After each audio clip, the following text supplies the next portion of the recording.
Today we're going to be proving corresponding parts of congruent triangles are congruent. So this long sentence will always be abbreviated as Cpctc. So let's look at number 1. We want to prove that angle P is congruent to angle U. We're going to do this with a flowchart proof. So let's look at our given information. We have segment PT, which is here, is congruent to segment UT. So let's go ahead and mark that on our diagram. So PT is congruent to UT, and in your flowchart, the statement goes in the box and the reason goes underneath. So that's given. Next, we have segment RT is congruent to segment NT. So RT is congruent to segment NT, and that's given. Next, we have to find some other piece of information that we can gather from the diagram. And if I look right here, it appears that there are some vertical angles. So that means that angle PTR is congruent to angle UTN by vertical angles theorem. So I still don't know if P is congruent to U. However, we have proven that triangle PTR is congruent to triangle UTN by side, angle, side. So if these triangles are congruent, then that means that the corresponding parts are also congruent. So now I can say that angle P is congruent to angle U. For the reason you would just list Cpctc, which means corresponding parts of congruent triangles are congruent. But instead of writing all that, just write Cpctc. Let's try another one. So we are trying to prove that segment KG is congruent to segment BV. Let's take a look at our given information. We have that angle K is congruent to angle V. Next, we have that segment KB is parallel to segment GV. Now notice up here in your flowchart proof there's only one box, but we have two pieces of given information. So one of these is going to lead to something else. So we have angles that are congruent and parallel lines. Which one do you think goes up top? The statement involving parallel lines is going to go on the top because parallel lines are going to lead to alternate interior angles. So let's go ahead and mark those. If my parallel lines are here and here, we can mark alternate interior angles right here and right here. So now I have that angle KBG is congruent to angle VGB.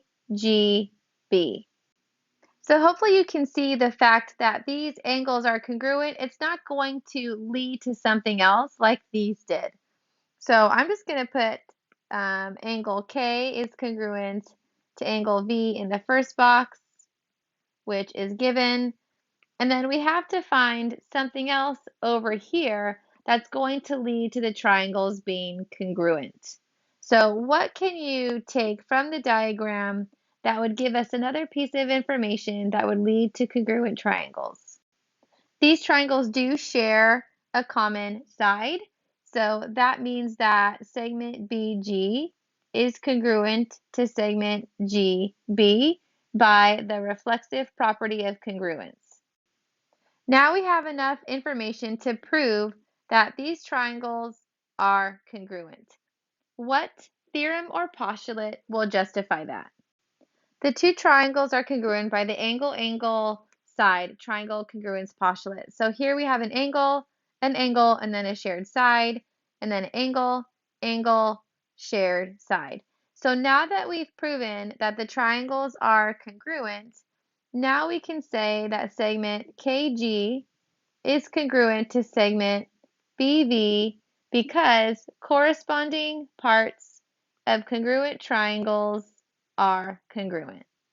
Let's take a look at this last one. We're trying to prove that angle W and Q are congruent. So here's W, here's Q. We have lots of information here, so let's just mark up the diagram. We have angle PRW, so PRW, and RPQ are right angles. So I'm going to go ahead and mark those in black. So PRW and RPQ are right angles. And then we have segment WP, which is right here, is congruent to segment QR, which is here. Now we have to figure out which one of those given statements goes in the box, which is going to lead to something else. This one may not be so obvious, so I'm just going to tell you guys. It's angle PRW and angle RPQ are right angles, which is given.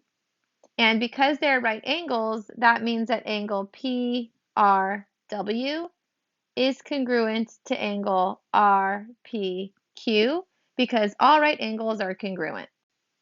Next, we would write this statement here. I would just put it in the next box because that makes the most sense. So segment WP is congruent to segment QR. That's our other given information. And now we have to infer something from the diagram to figure out how we can prove that the triangles are congruent. And hopefully you see that there's a shared side. So that means that segment PR is going to be congruent to segment RP by the reflexive property of congruence. Now we have enough information to prove that the triangles are congruent. So if I named triangle WRP, which is this one here, how would you name the second triangle? It would be triangle QPR. So if I started at this angle and went towards the 90-degree angle and then the common side, you would start at that same angle, go towards the 90-degree angle, and then the common side. What theorem or postulate makes these two triangles congruent? They are congruent by a hypotenuse-leg theorem. So we have a right triangle, we're given a hypotenuse, and the shared side is the leg. So that justifies hypotenuse-leg theorem. Now we can prove that angle W is congruent to angle Q by Cpctc.